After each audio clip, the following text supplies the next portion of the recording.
అందరికీ నమస్కారం అండి. నా పేరు మంగారాణి. నేను తూర్పుగోదావరి జిల్లా రాజమహేంద్రవరంలోని లాలా చెరువు మున్సిపల్ కార్పొరేషన్ హై స్కూల్లో మ్యాథ్స్ టీచర్గా వర్క్ చేస్తున్నాను. ప్రతిరోజు పేపర్ చదవడం నా హాబీ.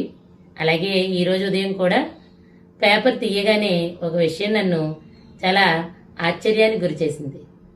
ప్రతి సంవత్సరం 10వ తరగతి ఫలితాలు రావడం, ఫలితాలు వచ్చిన మర్నాడు పేపర్లో పెద్ద పెద్ద ప్రకటనలు చూస్తూ ఉంటాం. కార్పొరేట్ స్కూల్స్ అన్నీ కూడా మా పాఠశాలలో విద్యార్థులకు ఇన్ని మార్కులు వచ్చినాయి, ఈ ర్యాంక్ వచ్చిందని పేజీ నిండా వార్తలు ప్రచురించడం జరుగుతుంది. కానీ మొట్టమొదటిసారిగా ఈరోజు చూడండి, సగర్వంగా నిలబడి చూడగానే చాలా ఆనందం, ఆశ్చర్యం కూడా కలిగాయి నాకు.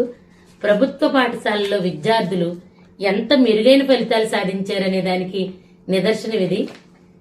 596, 600కి 596.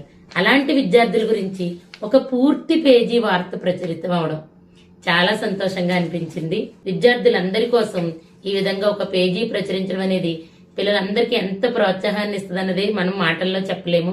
అలాగే ఈ విద్యార్థుల వెనుక ఉపాధ్యాయులు ఎంత శ్రమపడి ఈ విద్యార్థులను ఎంత మెరుగైన ఫలితాలు సాధించారనే దానికి కూడా ఇదొక నిదర్శనం. ప్రభుత్వంలో విద్య ఎంత బలోపేతం అయిందనే దానికి కూడా ఇదొక నిదర్శనంగా మనం చెప్పుకోవచ్చు.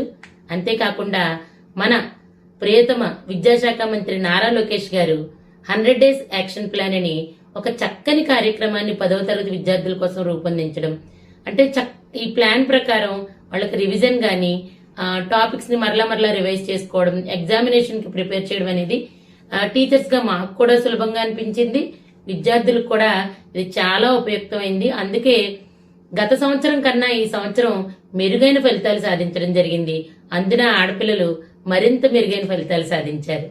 ఇదే వరవడి వచ్చే సంవత్సరాల్లో కూడా కొనసాగాలని, కొనసాగుతుందని ఆశిస్తూ ధన్యవాదాలు.